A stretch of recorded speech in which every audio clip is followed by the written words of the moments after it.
Bienvenue dans Top Sortie. Cette semaine, on vous parle de cette opération des fleurs pour les abeilles. C'est porté par l'Observatoire français d'apidologie et soutenu par le Rotary Club de Roquebrune et Puget-sur-Argent. C'est donc pour cela que l'on vous reçoit. Dominique Houdaillé, bonsoir.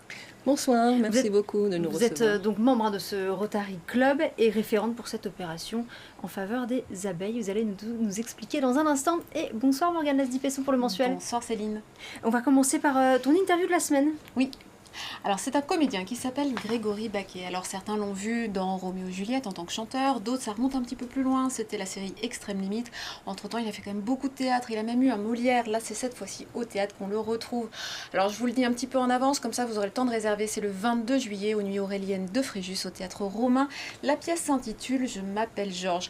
Personnellement c'est mon plus gros coup de cœur depuis une dizaine d'années au moins et franchement je n'exagère pas, je l'ai découverte au Théâtre Aldez l'an dernier. C'est une pièce à 5 acteurs et pas 5 personnages parce qu'il y en a beaucoup plus que ça. C'est loufoque, c'est romantique, c'est burlesque un petit peu, c'est cartoonesque, c'est poétique en même temps, c'est tout ça à la fois. C'est très audacieux au niveau de la mise en scène. On a des décors blancs sur lesquels sont projetées des images qui ressemblent un peu à des BD.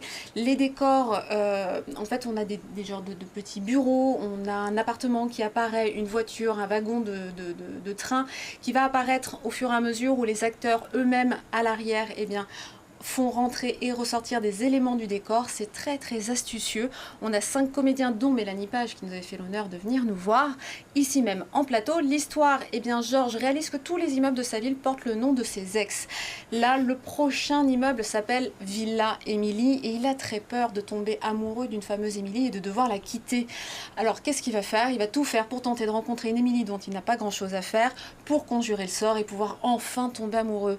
Manque de bol, il tombe sur une femme qui le séduit complètement et il ne veut pas lui demander son prénom parce qu'il ne veut surtout pas qu'elle s'appelle Émilie. Donc on ne saura pas comment elle s'appelle, en tout cas moi je vous le dirai pas. C'est une comédie romantique, on peut le dire comme ça, qui est matinée d'un peu de Monty Python et de déjanté, puisqu'il y a beaucoup de second degré, beaucoup de loufoquerie et de choses un peu hors normes, disons-nous. Effectivement, on peut imaginer qu'on est dans la tête de ce personnage que j'interprète, qui s'appelle Georges, qui va péter un câble parce qu'il se fait quitter un jour et puis qu'au moment où il s'installe dans son prochain appartement, en face de lui, il y a la villa qui porte le nom de son ex et il va s'apercevoir que toutes les villas de tous les immeubles de la ville portent les prénoms de ses ex. T'en as pas plutôt une qui s'appelle Émilie? Non, pourquoi? Parce que la prochaine va s'appeler Émilie. Georges, tu serais prêt à rencontrer une Émilie juste parce qu'un immeuble va s'appeler comme ça? Tu connais pas son prénom? J'avais trop peur qu'elle s'appelle pas Émilie. On est tenu par une rigueur implacable de l'écriture et de la mise en scène, puisqu'il y a de la vidéo, il y a des effets sonores, des top sons et tout ça. Malgré tout, il y a quelques espaces de liberté en tant que comédien, mais oui. Après, oui, c'est sûr que l'auteur a bien fait le boulot. On n'a pas besoin de faire grand-chose. Tout est écrit, il n'y a plus qu'à dire le texte, enfin à le jouer, mais... Je m'appelle Félix, je m'appelle Zygmunt, je m'appelle Derrick, je m'appelle Jésus. Moi je ressors rincé, d'abord parce que bon, moi j'ai le rôle un peu particulier. Il se trouve que tous les accessoires, tous les costumes que tu vois là derrière, moi je n'y touche pratiquement pas. Moi je quitte pas la scène, je suis un peu comme Tintin, j'ai toujours le même costume, j'ai un peu la même tenue d'un bout à l'autre. Si j'ai vaguement un changement de costume ou deux, mais c'est surtout tous mes camarades qui eux enchaînent tous les costumes, les accessoires, les entrées de décor, tout ça. Donc eux ils sont, oui, ils vont être au taquet là ce soir.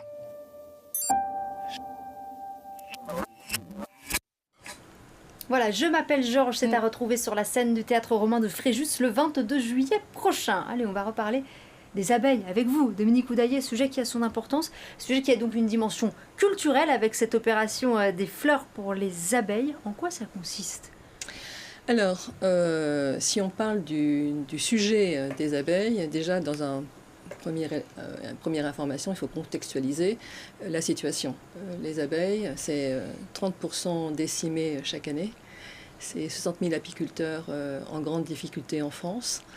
Et une situation qui peut être très problématique à l'avenir. Il faut savoir qu'Albert Einstein avait dit si les abeilles disparaissent du globe terrestre, on n'a plus que 4 ans à vivre pour nous les humains. Donc le sujet est d'importance et puis c'est un sujet qui nous préoccupait beaucoup au niveau du Rotary, parce que le Rotary International c'est un club service, un club qui est là pour accompagner des projets notamment d'environnement. Ça fait partie des mantras du Rotary.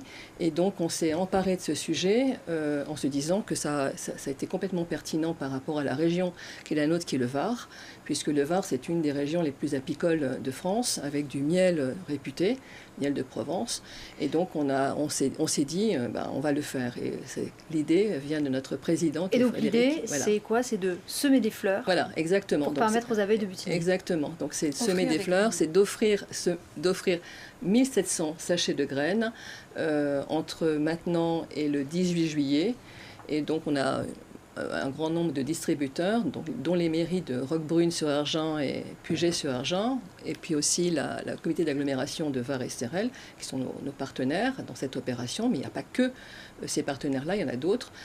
Et donc on va distribuer ces graines par ces distributeurs, entre autres, puisqu'il y a des apiculteurs aussi qui vont distribuer des graines, et les gens pourront les semer dans leur jardin, sur leur balcon ou sur leur terrasse, et pourront aussi prendre les fleurs qui auront poussé en photo et nous les envoyer et participer à un concours photo. Voilà, exactement. Il y aura un concours photo pour les personnes qui auront repris les graines. Et puis, à la fin, le 18 juillet, à Roquebrune-sur-Argens, on ne sait pas encore exactement la date pour Puget, mais le 18 juillet, le jour de la fête du miel, il y aura la remise des prix officiels de ce concours photo. Et puis, avant, il y a aussi une autre date importante qui est le 8 mai, avec la fête agricole à Roquebrune-sur-Argens. Le 8 juin, pardon, excusez-moi, le 8 juin. Exactement, heureusement que vous suivez. 8 juin pour remettre aussi des graines aux visiteurs. Oui, parce que le but, c'est vraiment de sensibiliser les gens, qu'on soit âgé ou pas, parce que vous le disiez, on n'a pas toujours conscience de l'importance que peuvent avoir ces petits insectes, parce qu'on parle beaucoup de miel, mais il y a aussi 40%, je crois, de la population des abeilles sauvages qui disparaît petit à petit. Exactement, donc on voulait une opération qui soit à la fois ludique, intergénérationnelle et surtout très pédagogique. Donc la distribution va se faire, mais on est aussi présent aux côtés des apiculteurs pour expliquer. Et le jour de la fête agricole aussi, on sera là pour expliquer, parce qu'il y aura un stand pédagogique, mais aussi notre stand. Et puis il y aura un autre stand également le jour de la fête du miel, le 10 juillet à Roquebrune. Et on est là vraiment pour que la population soit consciente de la situation et se dise « je vais contribuer à mon échelle » pour semer, et il faut savoir qu'un sachet, c'est 6 mètres carrés. Donc là, on est sur un hectare. Voilà, on est sur un hectare. Et l'objectif, c'est pour nous d'avoir un hectare de fleurs mellifères plantées cette année. L'année prochaine, on verra, on va essayer de faire encore mieux. Oui, vous aimeriez que ça perdure. Absolument. Peut-être même l'étaler au club voisin, voire au département. Exactement, parce que si nous, à notre niveau, un club, c'est 1 hectare, il faut savoir qu'au niveau français, il y a 109 clubs Rotary. Et on va suivre cette opération du côté de Roquebrune, Puget-sur-Argens, la semaine des fleurs pour les abeilles du 15 mai jusqu'au 18 juillet prochain. Merci Dominique Houdaillé d'avoir été avec nous. On va passer à l'agenda.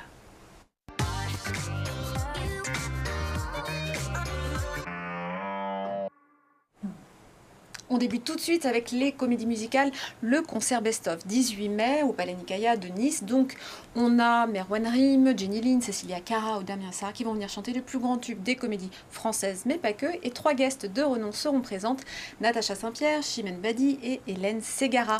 Attrapez l'ange du 27 au 28 mai au TNN à Nice. C'est Geneviève de Kermabon, qui est une ancienne acrobate et trapéziste du cirque Grus, qui a créé un spectacle hybride pour nous raconter ce qui se passe une fois que notre corps, quand il vieillit, c'est bon signe, ça veut dire qu'on est toujours en vie, quand notre corps vieillit, on ne peut plus faire exactement ce pourquoi on s'était préparé. Ce spectacle parle de ça. Merci beaucoup Morgane. Merci à très bientôt.